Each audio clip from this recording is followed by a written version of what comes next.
Hey guys, Liquid here, and welcome to a little bit of an update video where I'm going to be talking about Spider-Man No Way Home, which I saw today, and I figured I'd give my thoughts on it because, a lot of people do come to this channel for, Spider-Man related stuff.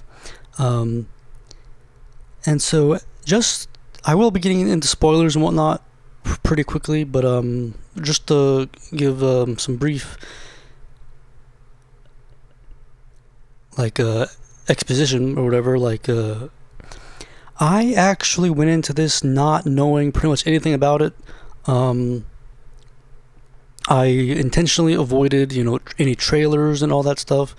The only thing that I really knew about it was that there was like some sort of I knew basically that Dr. Octopus and Green Goblin were going to be returning in some capacity. Like that's just kind of something that you couldn't really avoid, I guess. Just I'm pretty sure they were even on the poster, and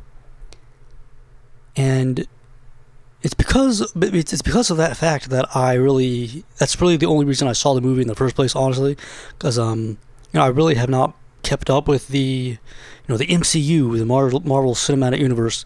I have not seen Spider-Man: Homecoming, or I have also not seen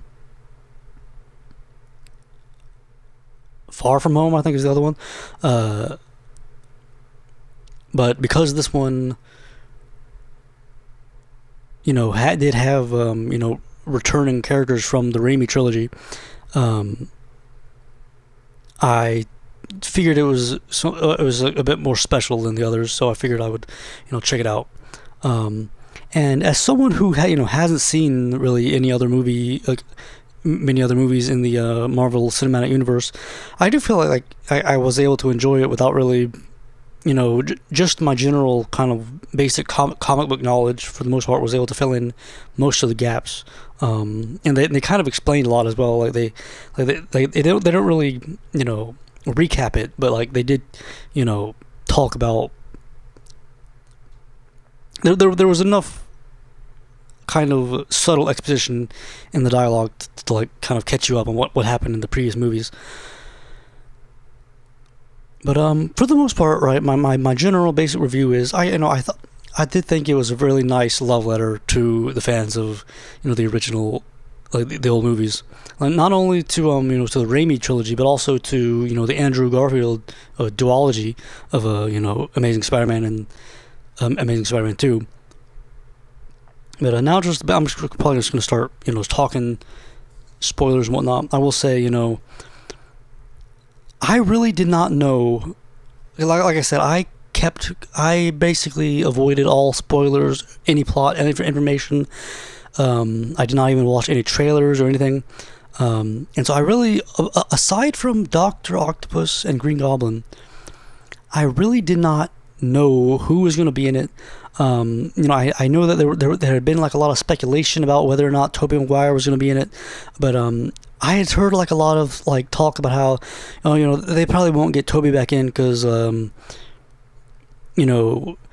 Tobey's been involved in a bunch of stuff, and he probably won't make an appearance in it or something.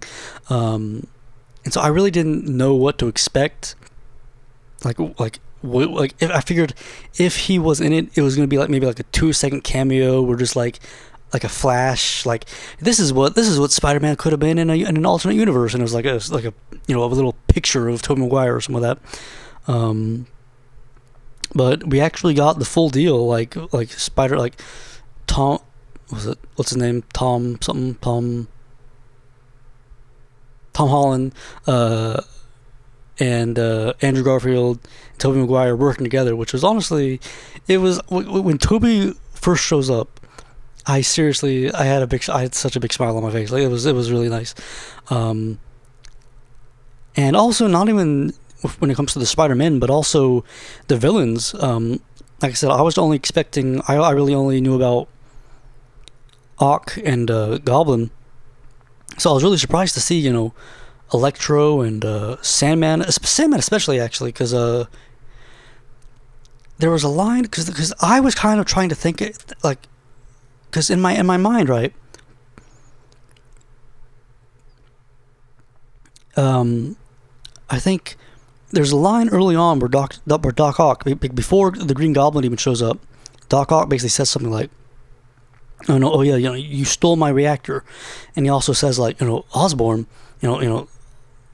Osborn's dead or something like that. And so what that told me was this, the alternate universe must have been from like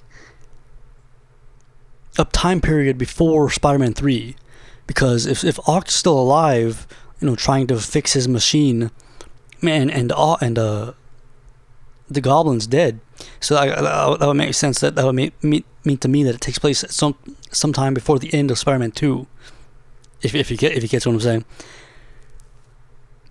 But lo and behold, Sandman eventually showed up, and at first I was a little bit disappointed because the voice, like I guess they used some sort of voice changer. I'm not entirely sure, but his voice sounded very different in the very beginning.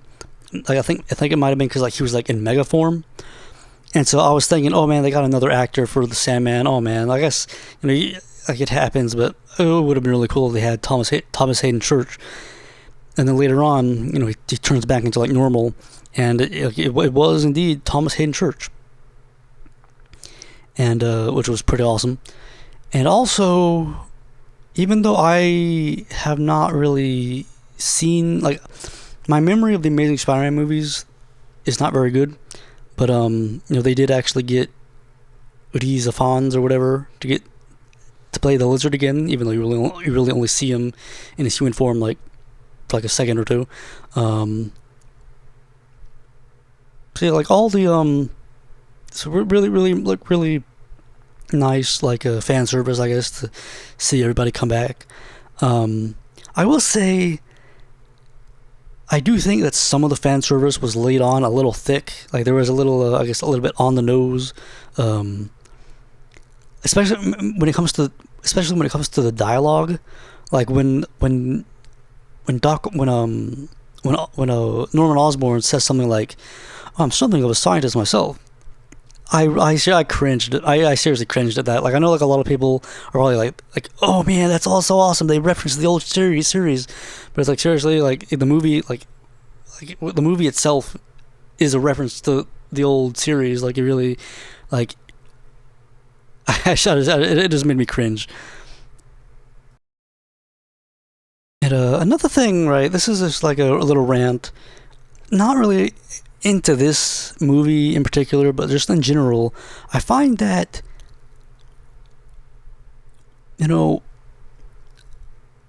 I, I'm not even sure really entirely sure what my point is here, but I feel like in a lot of movies these days, and I say that even though I really haven't seen that many movies. Like the last new movie I saw was Toy Story 4 in 2019. But it just felt like when I was watching this, I can't help but feel like, especially like the background characters, everyone kind of just has the same personality. Like everyone kind of exists, like follows the template of just being like kind of oblivious, sarcastic buffoon, if that makes sense. I really felt that when Peter, when they're on the bridge and like Peter and Ock attacks like a bridge or something, and Peter's like trying to save the lady from MIT, I think she was, and she's just like, oh, you know you're in the street, right? Like something about that line just really encapsulated a lot of like the way I feel about a lot of modern movies. I'm not sure where that rant was going, but I had to get it out there.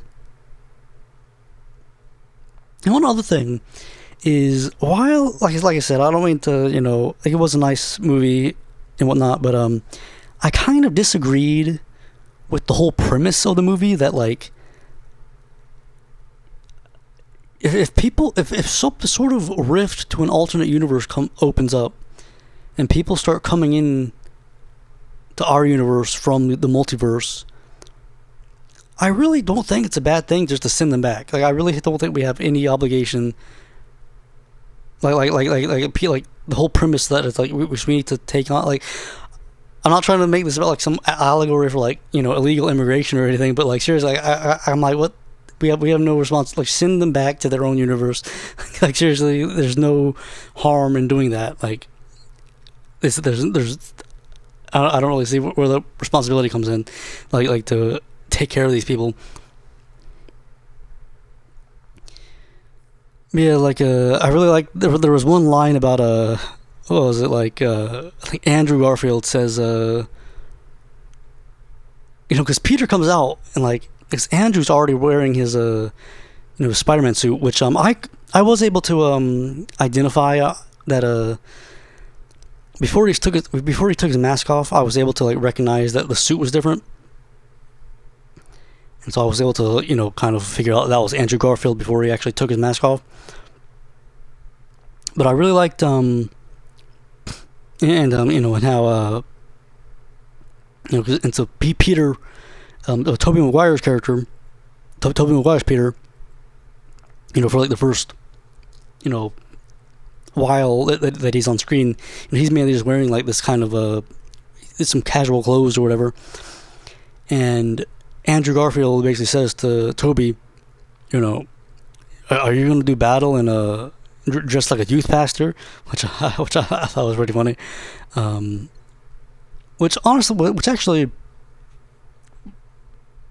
I am happy that like we actually did get to see Toby in his Spider-Man suit, because the way that he comes out dressed all casually, it almost made me wonder if they only had like Toby in the studio for 20 minutes. This is like going to be like a very short cameo. We don't have any time to put him in a suit or anything. Just get him in here, have him say hi, and get him out or something. Like I was worried it was going to be something like that, but like they did make good on the Toby time. And of course, like there was like a bunch of jokes about how Toby can shoot webs out of his arm, out of his wrists, and the others have to rely on web shooters, which kind of was pretty funny. But yeah, just like a nice little, like I said, a nice love letter to the fans. I do gotta say, if it weren't for all the fan service, would I have really cared for it too much? I really don't know. Like the parts before, the multiverse stuff started happening, I really wasn't too invested. Like maybe just because I haven't seen the other movies. But I do think that there probably are like little references that I probably would have missed, like throughout the movie. Like Lego actually like appears in the movie quite a bit. Like there's some line about Peter's Legos or something, and I think at the very end, like Peter like has a Lego or something, and I was like, what the heck's all these Legos about? But I talked to somebody, and apparently it is established in like the previous movies that Peter likes Lego, I guess. And then of course, I guess you got to mention Aunt May, which I thought it was weird how Peter kind of just calls her May. Like he doesn't actually call her Aunt May. Like he just says he just calls her May, which I'm not sure if there's something going on there or what. Like Aunt May does suffer a death. I mean, she does die, which was sad. But I'll be honest, I didn't really feel anything towards it. Like it all kind of happened pretty fast. Like I said, like it was a nice movie, like a nice fan service movie that like put a big smile on my face. But I wouldn't really say that I felt too invested in any of the characters' arcs or anything like that. Like I don't feel like any of the villains or anything really had well-rounded story arcs or whatever. Though of course I was very happy to see Toby in the amount we did.